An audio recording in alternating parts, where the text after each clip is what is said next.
नमस्कार। कैसे हैं आप? आज मैं गोपाल कुमार वर्मा आपके अपने पसंदीदा YouTube channel Shubhra institute Chatra से आज मैं आपके लिए 12th क्लास का फिजिक्स का एक टॉपिक लेकर आया हूं जो करंट इलेक्ट्रिसिटी चैप्टर से है। ये एनसीईआरटी के अनुसार तीसरे चैप्टर में है और ये Kirchhoff's law complicated electric circuit का एक लॉ है। ओम का नियम, ओम्स लॉ में हम लोग पढ़े थे, अचर ताप पर किसी चालक में प्रवाहित होने वाली धारा शिरों के बीच के विभवांतर के समानुपाती होता है। तो वहां सिर्फ एक चालक तार था, दो इंड कब होगा? जब एक चालक तार होगा उसी में दो इंड्स होते हैं। तो कांस्टेंट टेम्परेचर पे उसमें फ्लो करने वाला करंट उसके इलेक्ट्रिक पोटेंशियल के प्रोपोर्शनल होता है। तो वो एक तार के लिए, लेकिन एक से अधिक तार के लिए जब इलेक्ट्रिक करंट फाइंड करना होगा तो उस स्थिति में ओम्स का नियम फेल हो जाता है। तो एक नया नियम 1842 ईस्वी में किरचॉफ ने दिया। In 1842, Sir Kirchhoff put forward the following two laws to study complicated electric circuit. जटिल इलेक्ट्रिक पथ के लिए, जटिल इलेक्ट्रिक सर्किट के लिए 1842 ईस्वी में किरचॉफ ने जो नियम दिया उसी को हम लोग किरचॉफ्स लॉ कहते हैं। ये इसके लिए दो नियम उन्होंने दिया। पहला है Kirchhoff's first law, complicated electric circuit के करंट फाइंड करने के लिए उन्होंने दो नियम दिया। पहला नियम है, it states that the algebraic sum of the currents meeting at a point in an electric circuit is always zero. It is also called junction rule. कितना आसान है। कहता है it states that the algebraic sum of the currents meeting at a point. एक point पर अगर बहुत सारा करंट्स आकर मिल रहा है या उस पॉइंट से होकर जा रहा है तो उसका अलजेब्रिक सम जो है सो हमेशा शून्य होता है। इस नियम को जंक्शन रूल कहते हैं। Why Kirchhoff's first law is called junction rule. Kirchhoff's के पहले नियम को हम लोग जंक्शन रूल क्यों कहते हैं, ये भी एक यहाँ प्रश्न बनता है और शॉर्ट क्वेश्चन के लिए। तो इसका एग्जाम्पल तुरंत हम देंगे अभी और उसमें आपको स्पष्ट करेंगे कि आखिर किरचॉफ्स के पहले नियम को हम लोग जंक्शन रूल क्यों कहते हैं। तो अभी तक आपको हम बता चुके हैं कि ये फिजिक्स का, करंट इलेक्ट्रिसिटी का एक सबसे महत्वपूर्ण टॉपिक है किरचॉफ्स लॉ। ये कई बार एग्जाम में आता है, चाहे वो जैक हो या सीबीएसई। किरचॉफ्स लॉ आखिर है क्या? तो कॉम्प्लिकेटेड इलेक्ट्रिक सर्किट को से करंट फाइंड करने के लिए किरचॉफ्स ने 1842 ईस्वी में जो नियम दिया उसी को किरचॉफ का नियम कहते हैं। पहला नियम में बताया कि यदि बहुत सारा करंट एक बिंदु पर मिले और बिंदु पर मिले तो उसका कंप्लीट अलजेब्रिक सम जो होता है सो शून्य होता है। पैराग्राफ चेंज करके हमने स्पष्ट किया है। आप इसको एग्जाम में लिख भी सकते हैं और नहीं भी लिख सकते हैं, क्योंकि ये एग्जाम ओरिएंटेड क्वेश्चन है, एग्जाम के लिए क्वेश्चन है।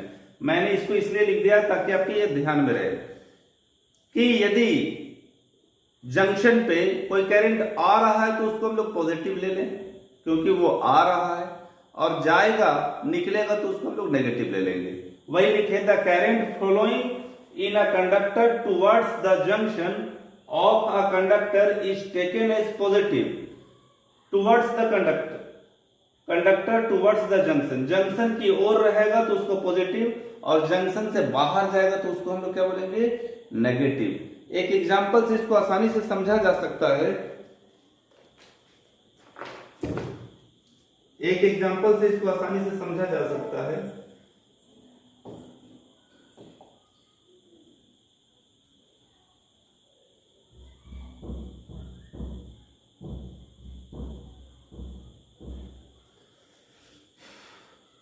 एकदम सिंपल। मान लीजिए एक ये इस तरह का है, ये इसका जंक्शन है, इसी को बोलते हैं जंक्शन। जंक्शन मतलब होता है संधि। संधि मतलब जहां सारा करंट एक जगह आकर मिलता है उसको जंक्शन बोलते हैं। अब जो है ये करंट आ रहा है, ये भी करंट मान लेते हैं आ रहा है, ये करंट जा रहा है, ये आ रहा है 1 2,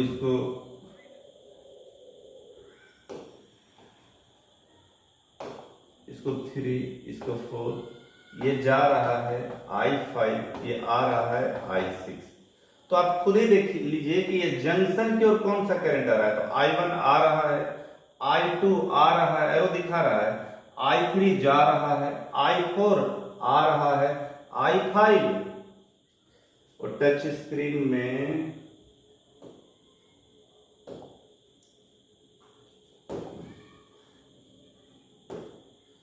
I5 जा रहा है, I6 आ रहा है। तो हमने बताया the current flowing in a conductor towards the junction, अगर जंक्शन की ओर है, यदि जंक्शन की ओर है तो वो पॉजिटिव में लिया जाएगा। I2 आ रहा है तो ये पॉजिटिव में, I3 जा रहा है तो नेगेटिव में, I4 आ रहा है तो पॉजिटिव में, I5 जा रहा है तो नेगेटिव में, I6 आ रहा है तो पॉजिटिव में। तो इसका सम जो है सो क्या होगा, 0 होगा। यही बताया गया कि इसका अलजेब्रिक सम जो है, जो करंट जा रहा है और जो करंट आ रहा है, उसका अलजेब्रिक सम 0 होता है। और हम इसको लिख सकते हैं, और इसको हम लोग लिख सकते हैं I1 plus I2 plus I4 plus I6, जो आ रहा है सो 1 2 3 4 प्लस में है और ये दोनों माइनस में, बराबर I3 माइनस में तो उधर गया प्लस में, और ये I5। हम लोग इसको ऐसा भी कर सकते हैं। तो ये है किरचॉफ्स फर्स्ट लॉ। कितना सिंपल है, मैं एक बार फाइनली फिर समझा दे रहा हूं कि किरचॉफ का पहला नियम, किरचॉफ का पहला नियम, इसको बड़ा कर देते हैं हम, आप देख लें।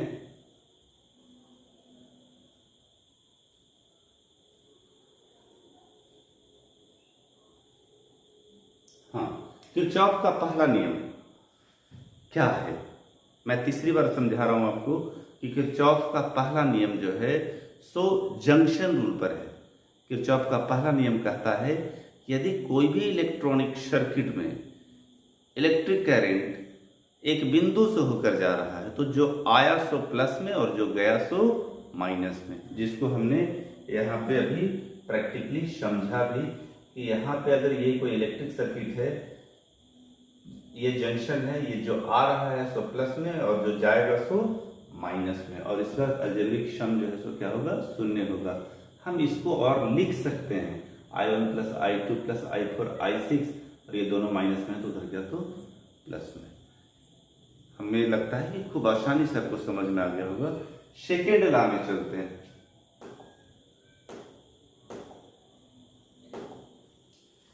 किरचॉफ्स सेकेंड लॉ, ये आसान है। फर्स्ट लॉ कितना आसान था, सेकेंड लॉ समझेंगे उसके बाद आसान होगा। ये लूप रूल है, मतलब ये बंद। It states that in any closed part of an electric circuit, कोई इलेक्ट्रिक सर्किट है जो क्लोज है, the algebraic sum of the EMF is equal to the algebraic sum of the product of the resistance and current flowing through them. It is also called loop rule. कहता है कि कोई बंद electric circuit हो, अभी जो पढ़े थे सो ओपन था, फर्स्ट लॉ जो था सो ओपन इलेक्ट्रिक सर्किट का था, ये जो है सो बंद इलेक्ट्रिक सर्किट है। बड़ा आसान है, एक बार और हम आपको पढ़ के समझा दे रहे हैं ताकि आप लिख पाए और समझ पाए। It states that in any closed part of an electric circuit, it states that in any closed part of an electric circuit the algebraic sum of the EMF is equal to the algebraic sum of the product of the resistances and currents flowing through them। एक example लेते हैं सबसे पहले, और इसको हम लोग समझते हैं, और वो भी सिंपल, खूब आसानी से समझने वाला।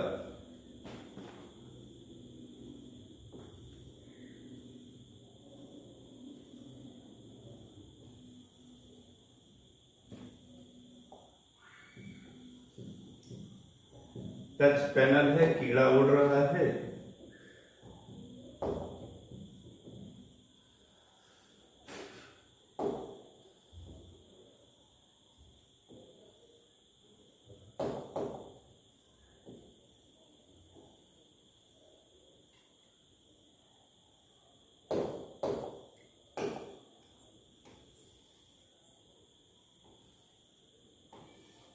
ये देखिए, अब हमको बड़ा आसानी से समझाएंगे, कोशिश करेंगे कि आपको एक बार में अच्छे से समझ में आ जाए। अब यहाँ पे थोड़ा सा आप नोट कॉपी में अच्छे से बनाएंगे। यहाँ अलग कलर लिखने का कोई तात्पर्य नहीं था, एक ही कलर से आप लिख सकते हैं।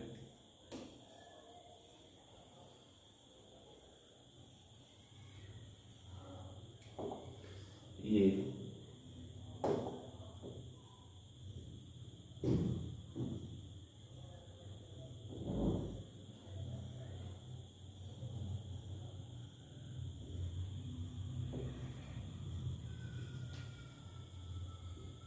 मान लीजिए यहाँ से करंट I फ्लो हुआ, यहाँ I1 में चला गया, यहाँ I2 में चला गया, और यहाँ पे I3। ये X Y Z है, X रेजिस्टेंस, Y और Z रेजिस्टेंस। तो ये सिंपल है। It states that in any closed part of an electric circuit the algebraic sum of the EMF is equal to, अगर इसमें इलेक्ट्रोमोटिव फोर्स लगाए तब, और दो फिगर बनाएंगे, एक विदाउट ये बैटरी का, एक बैटरी का, तो कहता है कि इसका अलजेब्रिक सम जो है सो इसके ईएमएफ के बराबर होगा। अगर इसमें ईएमएफ होगा तो ईएमएफ इज इक्वल टू होगा, और नहीं होगा तो I1 प्लस X1,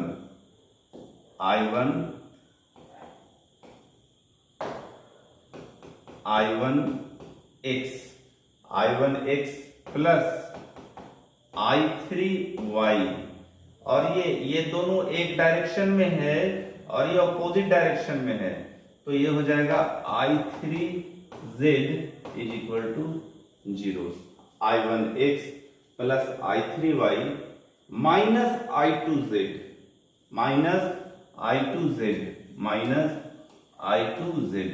कहता है कि कोई बंद सर्किट हो तो उसका ईएमएफ जो है सो इक्वल होता है the algebraic sum of the product of the resistance यहाँ कौन है, X Y Z, and current flowing through them, और उसमें जो करंट फ्लो हो रहा है, तो इसमें I1 करंट फ्लो हो रहा है, तो इन दोनों का प्रोडक्ट और इन तीनों इसका प्रोडक्ट हमेशा जो है सो क्या होगा, इसमें ईएमएफ के इक्वल होगा। अगर इसमें बैटरी नहीं लगा, ईएमएफ नहीं प्रोड्यूस हो, तो I1X plus I3Y minus I2Z। अगर हम बैटरी इसमें एक लगा दे,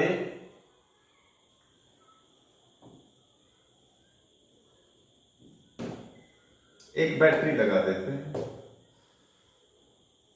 फिगर पहले बना लेते हैं, देखिए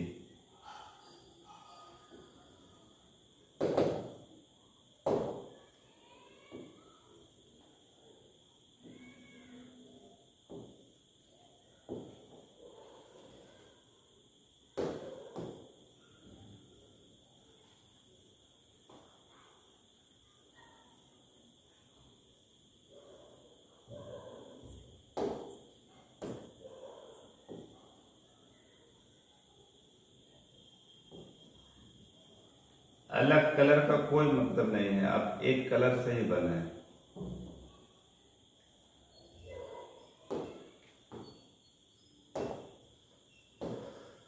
यहाँ I करंट जा रहा है, यहाँ I1, यहाँ P, यहाँ Q, यहाँ R, इसको P, कैपिटल P ले लिया। यहाँ पे ये लगा हुआ है, ये I1, मान लीजिए यहाँ I2 और यहाँ पे I3 है।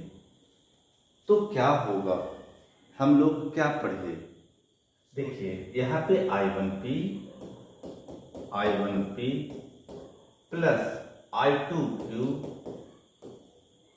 माइनस I3R बराबर अगर इसको इलेक्ट्रोमोटिव फोर्स ई हो तो ये ई के इक्वल होगा। यही है किरचॉफ का सेकेंड लॉ। फाइनली मैं एक बार आपको बता देता हूँ किरचॉफ्स रूल 1842 ईस्वी में सर C.A. कुलाम ने किरचॉफ ने कॉम्प्लिकेटेड इलेक्ट्रिक सर्किट से करंट फाइंड करने के लिए दो नियमों का प्रतिपादन किया। उसी को हम लोग किरचॉफ का नियम कहते हैं।